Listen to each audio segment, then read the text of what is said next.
I'm Robin Crane, and this is the Growing Your Financial Business the Woman's Way podcast. Listen, I was a financial advisor for over a decade, and I got so sick of the old archaic strategies that your grandpa used to get clients.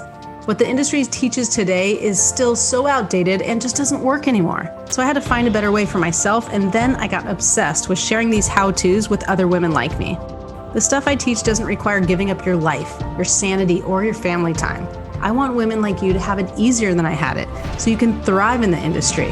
I've now helped thousands of women grow their financial businesses to multiple six figures, some even seven figures per year. So on this podcast, you're going to get an inside look at how they did it so you can do it too. Let's dive into the show. Welcome back. Okay, now this is going to shock you, but I have a guest from Australia without an Aussie accent. She does not have an Australian accent. So this is, but she does live in Australia. So please give her a ton of kindness because it's 6 a.m. for her and she's recording this. But this is Angela Henderson. And we actually met through a mastermind that we're in called Flight Club.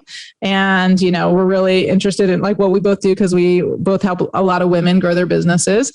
And she's got a podcast herself. What's the name of your podcast?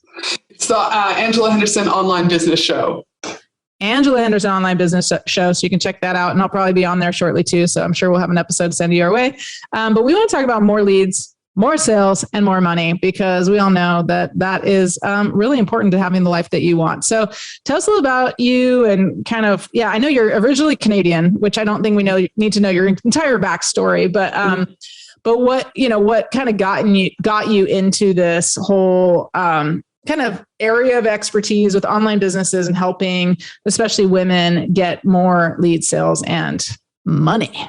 Yeah, absolutely. So I'm an ex-mental health clinician by trade. I used to diagnose people with schizophrenia, bipolar, autism, anxiety, etc. And when I had my first child, Finley, I just remember looking at the ground. He was playing with all these electronic toys.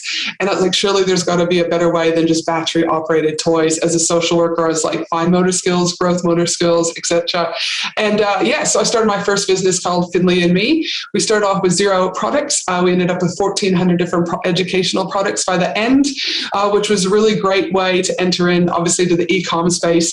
I also learned very quickly the importance of having diverse income streams. So I also became one of Australia's leading parenting influencers. I was signed with Netflix, Club Meds, Hilton's, Whole Foods, and things like that, because I wanted access to my audience. So that was a really great way into business. I did that for about 7.5, 8 years.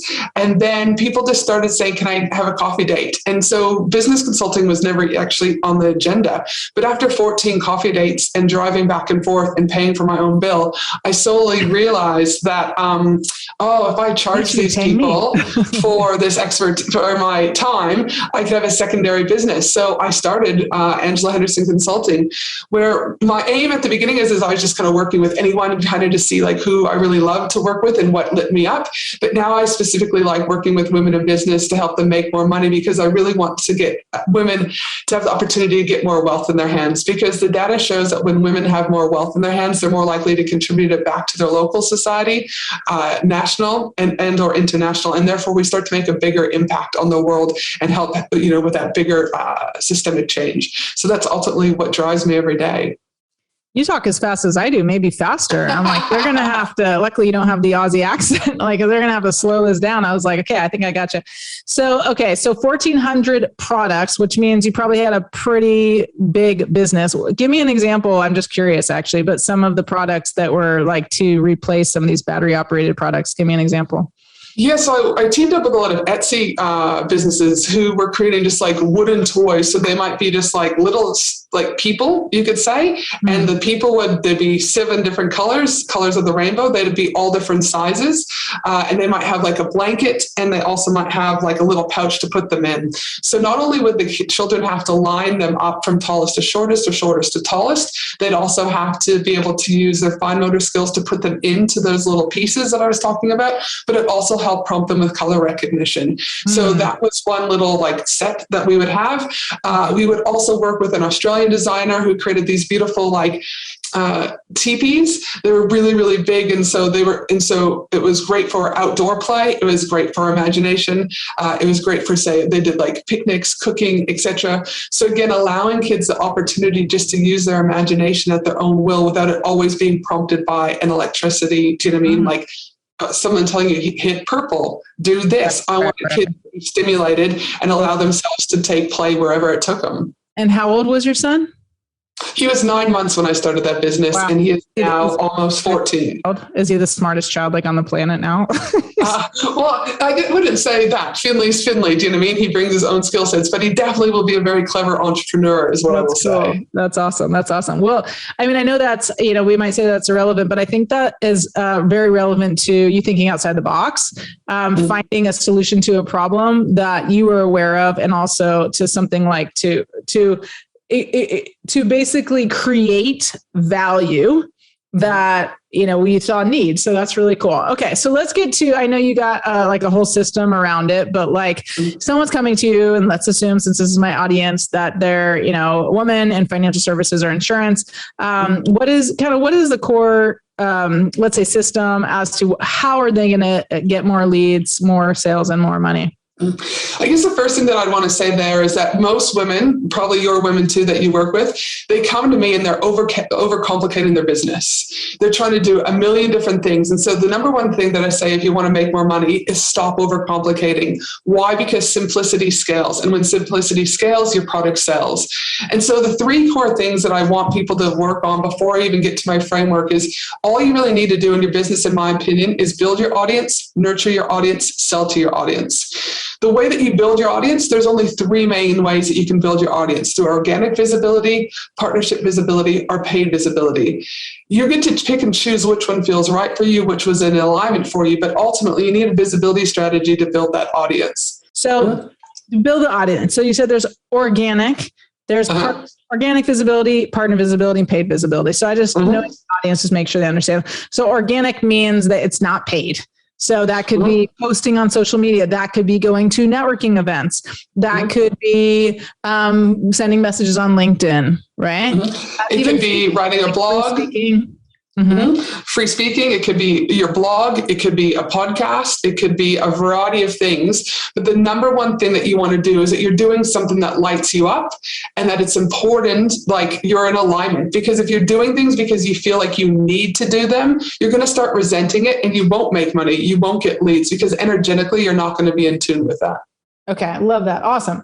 Okay. And then a partner for them, like I would say that a good example would be what they call COI, right? The center of influence. So like you might have a partnership with a CPA, you might have a partnership with an estate planning attorney that you're referring business back and forth. I know we know a lot of things like joint ventures and things like that, but that's not a typical financial thing or financial advisor thing. And then paid visibility, it would be more like ads, paying so people see your offer. For you guys, you might, I guess sometimes there's paying for butts and seats. So they do, like you guys listening, you know what I'm talking about, but because this is a little bit different, but maybe pay a company to fill the room as opposed to filling it themselves. Like you might pay for a seminar, and then, it's one of these like plate liquor club things, people come for the free dinner. Okay, cool. Okay. Just wanted to bring it home for them, at least that part, as far as building an audience. Okay. Then you said the second one is nurturing the audience. So tell us a little bit more about that. And I think a lot of advisors are really good at nurturing their clients, but not nurturing the audience. And we can, blame compliance for that, or the fact that they're not usually building a list. But give some examples of nurturing that might help them that they can use. Yeah. So regardless if you're like going to a networking event or if you're building an email list, what happens is most people will go to a networking event and then they stop talking to those people. There's like no follow-up. There's like nothing. Or they build a list and there's no follow-up nurture sequence. The reality of it is if you don't nurture your audience and you go to the third step, which is selling, it's going to be detrimental to your brand, your integrity, and to the conversion. So nurturing your audience with follow-up is going to be super and super important. Like, for example, nurturing your audience. I don't go to a bar, slap Johnny on the ass and ask him for sex in the bathroom. Right? Now, a lot of people might do that and hashtag high fives if you do, but it's like sliding into someone's DMs or going to them on LinkedIn and you've got no formal connection or you're not nurturing it. So you might go to the bar, you might see Johnny and you might say, hey, can I buy you a drink? Can I get your phone number? Can I take you up to dinner? Whatever that looks like. And then you might get some awesomeness, right? But the thing is most businesses that I'm seeing is they're forgetting one of these crucial pieces. And in the world where AI is taking over, artificial artificial intelligence in a variety of ways, regardless of what business model you're in. The reality of it is people want intimacy and they want connection. So I encourage people, after you build your audience, what are you doing to nurture that audience and allow them to feel seen and heard in a way that works for them and will help you on the back end with conversion.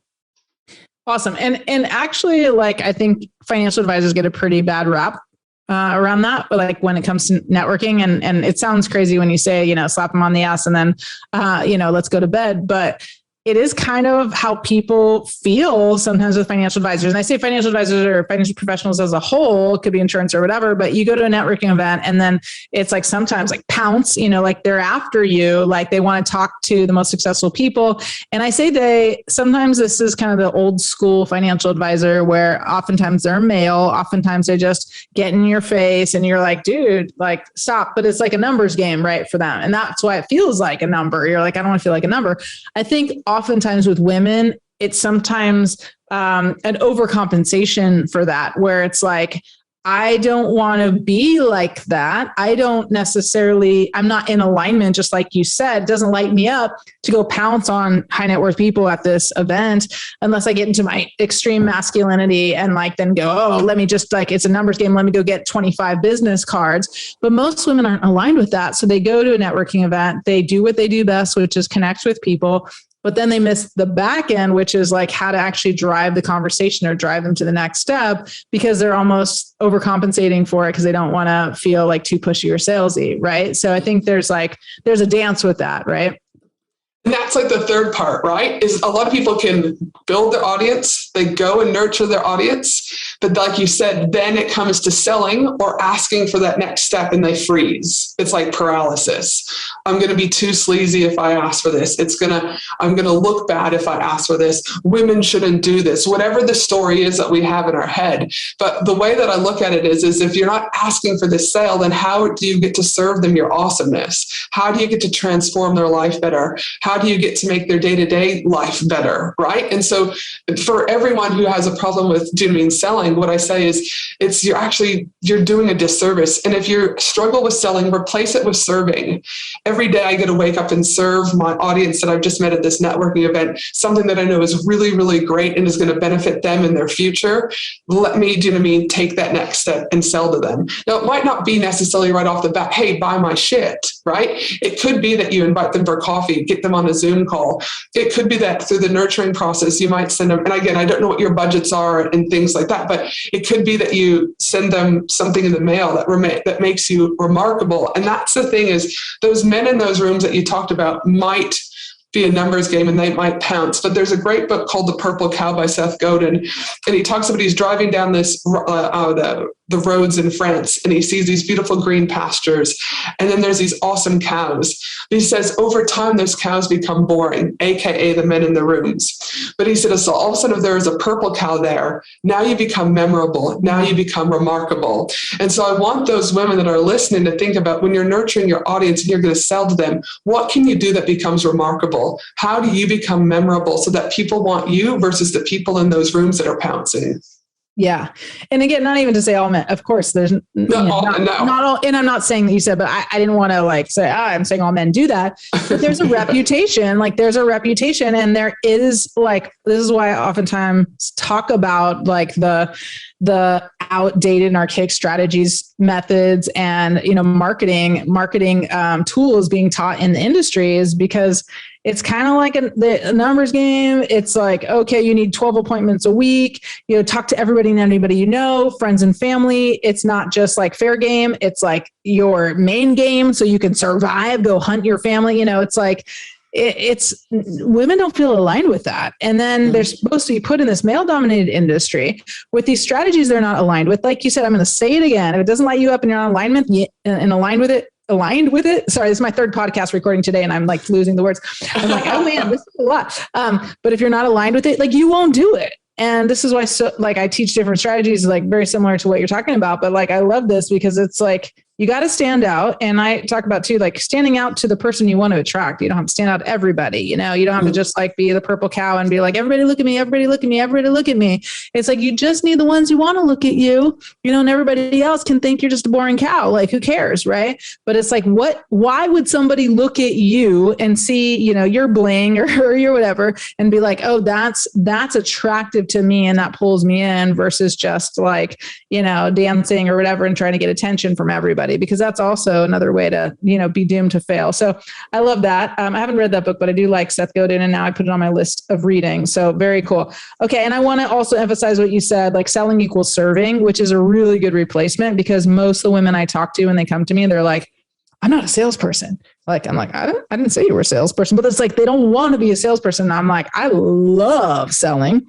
I love closing clients, because I believe like that is their path. And you said this, but path to transformation, like this is where they get to transform their lives, is when they make that commitment to work with me. So I'm like, hell yeah, I want to sell the shit out of them, in the sense of I want them to get their results even faster with less struggle to be able to do that. So, you know, I think most women, they don't want to be pushy. They don't want to be salesy, and neither do I.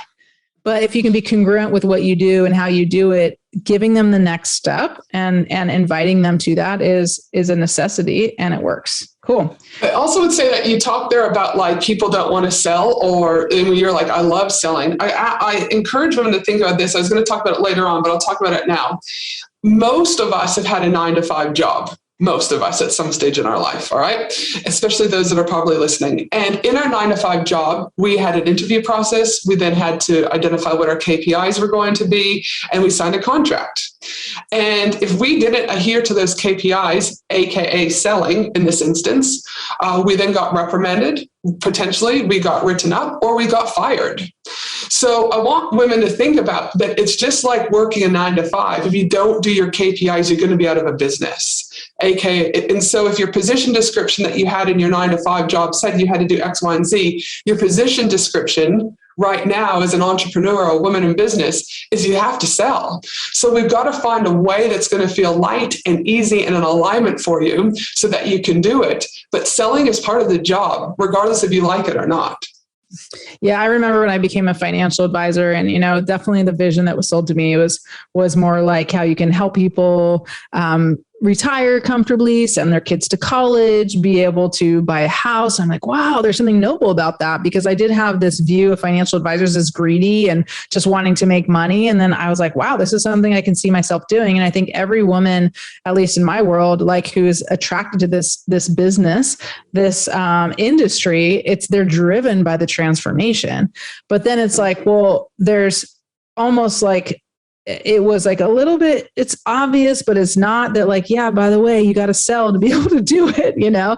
And really it's a glorified sales position. And it doesn't have to feel that way. It doesn't have to feel like sales. It gets to feel like transformation. And I think it goes back to everything, not just the attraction and like every part of that system that you just talked about, but it's like to be aligned with what you're doing is really important, which is why I have this podcast, like Growing Your Financial Business the Woman's Way, because I don't think it's being taught that way, and it's not in alignment, which is why you're sabotaging your success, you know? And it's like, how do you get to that point where you can be so successful? You're not sabotaging it. A lot of it is the path of the alignment. I like that you said that. Okay, keep going. This is phenomenal. You talk about self-sabotage, and I guess the next thing that I'll kind of go into is what businesses are doing is they're overcomplicating things that we just talked about. But the second thing that's holding women to making more money is there's 7 major mindset blocks that I see. And these blocks have come up in the hundreds and hundreds of women that I've worked with, right? And these 7 major mindset blocks is I encourage you to kind of listen in, and then I'll repeat them, because you will have 1 or 2 of these, potentially 3 or 4. You could have all 7 that are showing up in your world. And until you address these, selling and scaling your business is going to be a lot harder. So the 7 major mindset blocks that I see women have is around self-trust, the belief in yourself, your growth, and your integrity. Self-love, the sense of one's own value or worth as a person. The 3rd major mindset block I see is worthiness, the quality of being good enough. The 4th major mindset block is around money stories, you know, your negative subconscious beliefs about money that limit you from achieving your success and desires. The 5th mindset block is obsessive thinking, you know, a series series of thoughts that typically reoccur, often paired with negative judgments. The sixth is divine timing, the belief that everything in our life happens at exactly the right time. We try and always dictate that masculine energy and always make it's got to be just like this versus just letting it happen. And imposter syndrome refers to believing that you're not as competent as others perceive you to be. You know, these 7 major mindset blocks will probably show up in growth, startup, growth, or scale. They always will kind of rear their heads.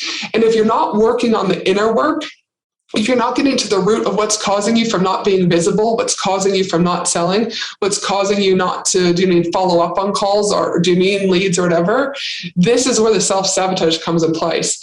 97% of what our decisions are made are based on our subconscious. And from that, those primary factors that we see is safety. We don't feel safe, we don't belong, or we're not enough. And so until you get to the root of where these are, and normally it happens in childhood, T2 type trauma, right? You go to show mom your picture and you're like, mommy, look at the picture I painted. And mommy's like, not now, go away, right? I'm busy. Right? Oh, mommy doesn't, the 4-year-old brain goes, oh, mommy doesn't have time for me. I'm not enough for mommy. And now that's ingrained in you at the prime age of 4. And now you've carried that in your suitcase until you're 40. I'm not good enough. I wasn't good enough for my mom. Now I'm not good enough. Even though that was not relevant, but your 4-year-old brain, that's how you perceived it to be. Or you don't feel safe. If you've grown up in a male dominant society or male dominant home, potentially, for example, I'm using this as an example, not all homes are like this, or in your guys' say, like, again, that old school way of doing things, you might not feel safe as a woman to put yourself out there. And therefore, your decision to be visible is already blocked because subconsciously, your brain's already told you to stop. You can't outthink your brain. And so again, if you're wanting to make more leads, you're wanting to get more sales, you've got to get to the root of this. How do you get to the root of this? Well, there's predominantly kind of 4 ways that I've seen. You can go do one-on-one therapy with a psychologist or social worker. And that's going to get you some help. But typically, as an ex-mental health clinician myself, you get to surface level. And I don't know about you, but if you've gone to therapy before, eventually you feel like you're just going to a session and you're re-talking shit over and over again, right? Or it sounds the same. You go home for a while, it's a little bit better, and then you're like, oh, I'm back at square one. The next one is working with like someone like NLP, neuro-linguistics programming around mindset. That works a little bit deeper. It's getting a little bit to the more of the root.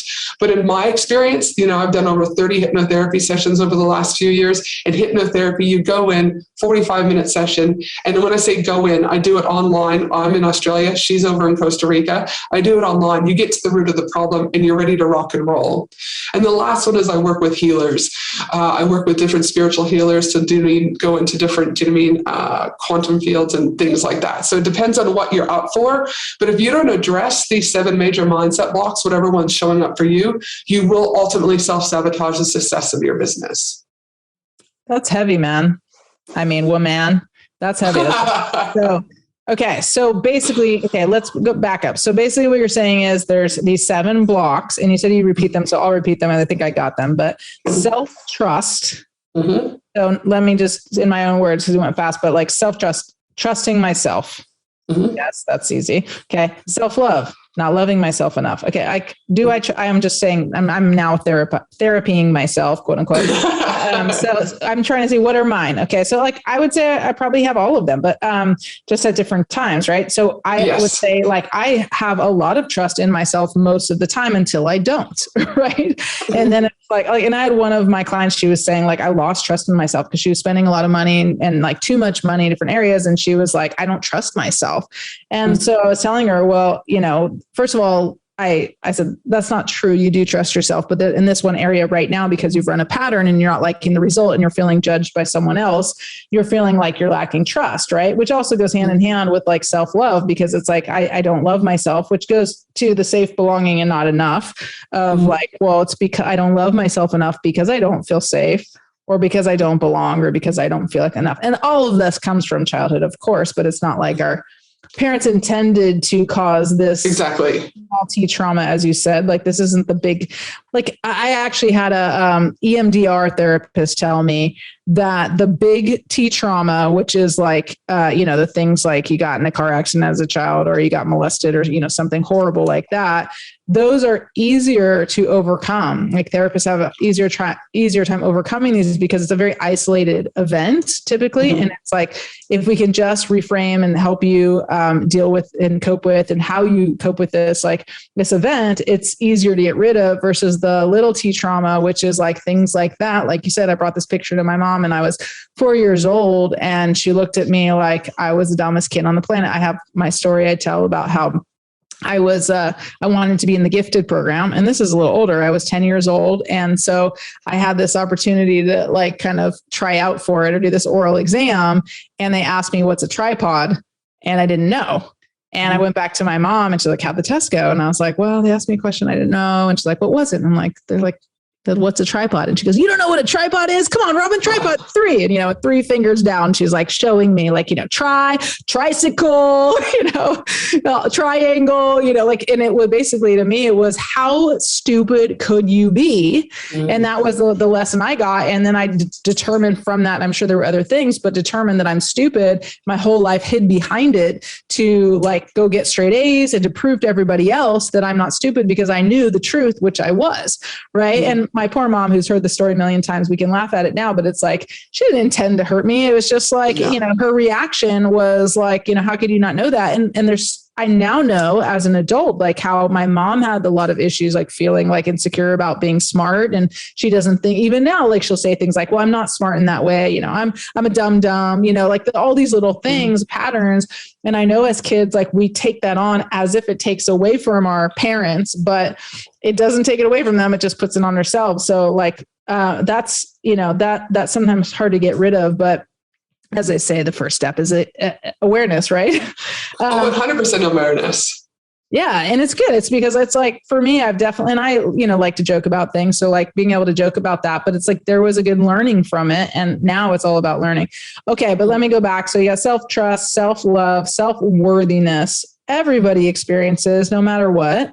Everybody experiences at some point in their lives. Money stories, we all have. Obsessive thinking. Tell me that one again. Like we just go in a circle about. It's like a series of thoughts that just keep reoccurring. Do you mean, and often paired with like negative judgment. So it's just like, goodness, it's still so early. Again, enoughness. Do you know what I mean? So like, I'm showing up on social, I'm not good enough, right? I'm not good enough. I sit up in the morning and I sit at my computer and I'm just like obsessive thinking about not being like, my social media post isn't good enough to put out. My newsletter is not good enough to put out, right? Like I'm constantly it's like going around and around the circles. Yeah. Gotcha. Okay. And then you said divine timing. I was a little bit confused about that, but you said not letting it happen. Tell me more about that. So like divine timing is like everything is happening for us. Everything is happening to mean exactly the way thing. It can be, but the mindset block is when we try and manipulate divine timing. So people don't allow divine timing. They don't accept divine timing. What they're doing is they're trying to still control everything. This has to happen like this. The launch has to happen like this. They're really running from that masculine energy versus the feminine energy, right? So it's not so much that they're accepting it, because that is a positive. You want to be able to surrender. You want to be able to receive. You want to be able to accept. It's when they're blocking it from happening because they're still trying to manipulate and control everything. So, which we women have the tendency to want to do. Yeah. Okay. Yes. I mean, I'm not talking about myself at all. Just let me control this now. And then imposter syndrome. I've told this before. I'm this very high level mastermind, and I remember this one woman who has a company worth 150 million was like saying how she didn't feel like she belonged, and I was like, what? Like how is that possible? Like really, how is that possible? But it's like we never can shake it, and so I think it's just we all have it, which I think is good to recognize that like all of these things exist, and we could probably have another 70 of these things if we use different terms, but I like how you made it easy to understand. But it's like, I think the big thing is, you said there are 4 ways to get to deal with it. I would add one other thing that I don't know that, maybe you won't want to agree with this, but one of the things that I like to do, I teach this thing called the belief loan phenomenon. And the idea is that like, we don't always have to shift the belief, that we can borrow the belief. Like, so if you've done this and you've had amazing launches and you've grown a successful business and you made a bunch of mistakes and you share that with me, I might not be there yet, but I'm like, even though I don't think I'm enough, even though I don't have complete trust in myself, I maybe don't even love myself all the time, or don't feel worthy. Like, if you tell me the system, like, and how to do it, I can borrow the belief, take the action anyway, get the result. And once I get the result, then it hits my brain to be like, oh yeah, now I believe it. Cause and it's like, if it's really trauma, like, we have to deal with all the therapies I think you're talking about and healing and stuff. But I do think at least, for a short time frame, like, you can borrow the belief, take the action. And sometimes, like, for women, they need to see it to believe it. So it's like, I just I was at this Vivid Vision retreat, and there was a couple there who they work with accountants, and basically did $1 million event. And I was like, wait, like, if they can do that, I can do that, just because it's a very similar vertical. And the fact that it was so similar, accountants and financial advisors or financial professionals, so similar, I was like, oh, I can totally do that. That's like the 4-minute mile. It's like, I saw they can do it, borrowed the belief, and I haven't done it yet, but I'm like, now I feel like I can do it. But anyway, that's my little tidbit. So I know we're already got a lot of time. I mean, we're at the end of our time, but give us would you have one more thing to share, and then you'll tell us where to find you? Or did you get it? I think these would be the things that I would just start having the women out there who are listening start thinking about. Are you overcomplicating your business? Where are you building your audience, nurturing your audience, and selling to your audience? Remembering that selling is simply serving, and being mindful about where these 7 major mindset blocks are showing up in your life and how they may be restricting you from getting more leads and more sales in your day-to-day business for both short and long-term growth. Awesome. Really good stuff. Well, tell them where to find you. This wealth of information here. And for someone who wants to help women build wealth, you only can deliver a wealth of information. So tell them where to find this. It's been great. Yeah, you can head to my website, which is angelahenderson.com.au. And from there, you can explore my podcast. You can explore my Bali retreat that I'm having in October. It's a 4-day retreat over in Bali for women in business. You can explore working with me, or you might just want to consume my content. You get to choose what's in alignment for you. So yes, angelahenderson.com.au. Awesome. I will put that in the show notes as well. And other than that, we'll see you next week. Oh, let me just give you one last thing, because I always want to make sure that you're getting as much value as humanly possible. But I'll just lead you to one other podcast that was that I think is going to really help you.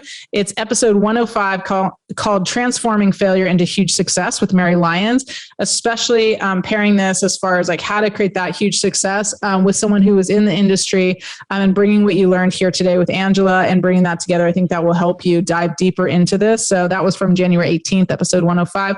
But check that out and go deep into the content. Like Angela said, I think, whether it's this podcast and Angela's, I'm a big fan of learning and being a lifelong learner. And so continue to keep plugging your mind and feeding your mind with the stuff that's going to help you get that mindset in check, because that's another way to help work on these mindset blocks, is to keep filling your mind with the things that are actually working. So thank you so much for joining us, and we'll see you next week. Take care.